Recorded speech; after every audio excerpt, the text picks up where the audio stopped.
This is Encounter 1, the Summoning Chamber. This is one of our most affordable encounters. It's full of really useful bread and butter building pieces and 2 massive pieces of flair. It's great for building any sort of entry area, any sort of small singular cave. So let's take a closer look at this encounter. So this encounter is just stuffed full of fantastic bread and butter building pieces. We've got this beautiful cascading pool corner. Look at those pools.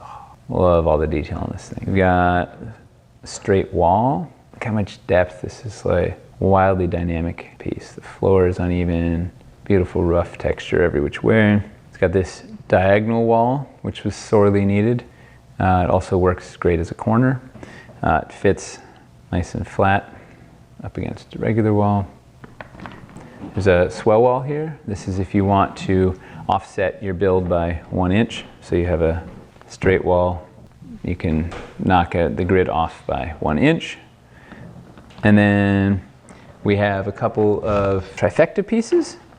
So we've got this straight trifecta wall. It can be used like this as a regular wall. It breaks apart. This is a freestanding wall you can use to do underground rivers, or you could actually build it right in your build if you want.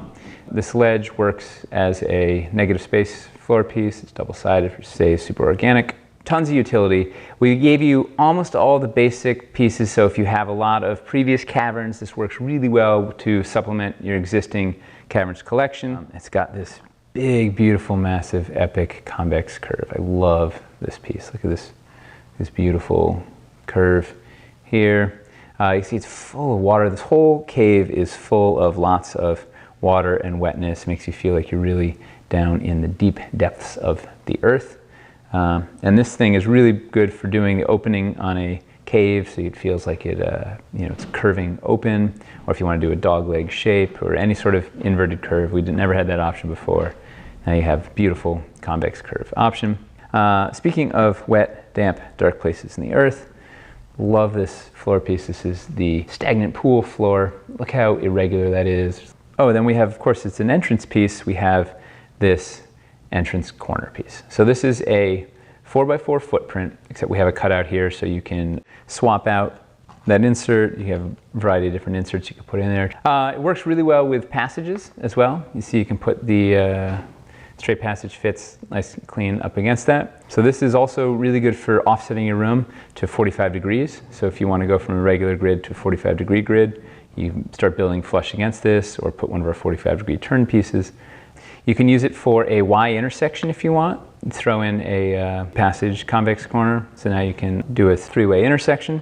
Very versatile piece, super useful, great for big fast building because it's a big piece.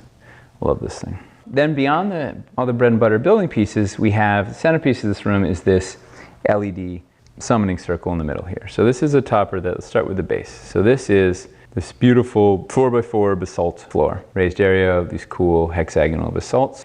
At this point, this will have been upgraded to an LED piece, so we should have LEDs inside. It's going to be a 2-way LED, so we have flickering fire LEDs in one setting and clean white on the other setting. The purpose of this is then you can then put cool, clear LED covers on it, and you get some neat illuminated pieces. You can use all of your floor cover pieces from the castle, anything else we make. Looks really good on it. It looks obviously fantastic on its own. You can just put it in your dungeon clean as is. So we also have this little guy. This is our feral blink dog. He's not the usual light, thin, wiry little blink dog. This is a massive bulldog style, fully feralized blink dog murder hound. Particularly savage if they come in small packs. Of course, the big showpiece of this whole thing is this massive, epic, grand entry riser. Like, I love this thing, and I really wanted to put it in the first room because everybody needs a grand entrance, plus who doesn't want this huge, cool, massive thing? So it has these beautiful LED pieces. These are modular, so you can pop them out. If you want to just remove them and have a clean wall, you can pop them out. If you want, you can pop in modular LED pieces from the city, from the castle, from the Dungeon of Doom. So there's a huge variety of illuminated pieces you can pop in there. So beyond that, the back wall takes the insert wall. So you can put a variety of inserts in here to change up what the purpose of this thing is. You can also just take it out and use it as an open arch. Look at that beautiful open arch. This, of course, arch topper is also removable, so you could take it out for ease of play, or if you want to stack on top of it. One of the main reasons this is removable is so that you can insert any of our door pieces. So you've got this wooden gate is one of our new door pieces. You can use any of your double door pieces from the Dungeon of Doom. So you could put in your Eldritch doors, you could put in your regular doors, your vault doors and the like, and any of the double door pieces found here in Caverns Deep. So you have a ton of utility with this door space area. In terms of height, the front here is 38 millimeters, which is the same height as most of our basic elevation pieces. So it's the exact same height as an elevation block. It's the exact same height as any of our cavern cliff pieces. Like if you wanted to extend this front out like a bridge or build up from there, gives you a lot of nice elevation options. The back goes up to the full 50 millimeters.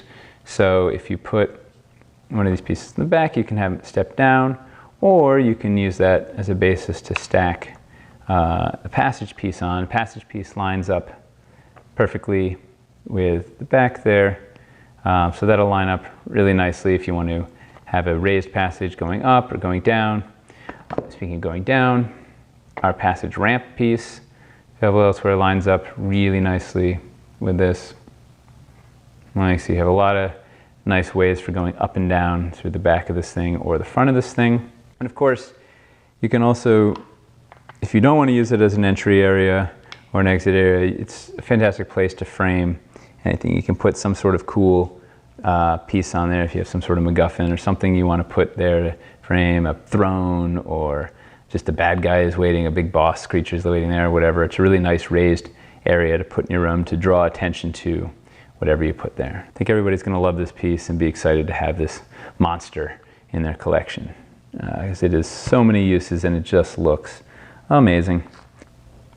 All right, and that was the Summoning Chamber, our first of many very exciting encounters. Enjoy!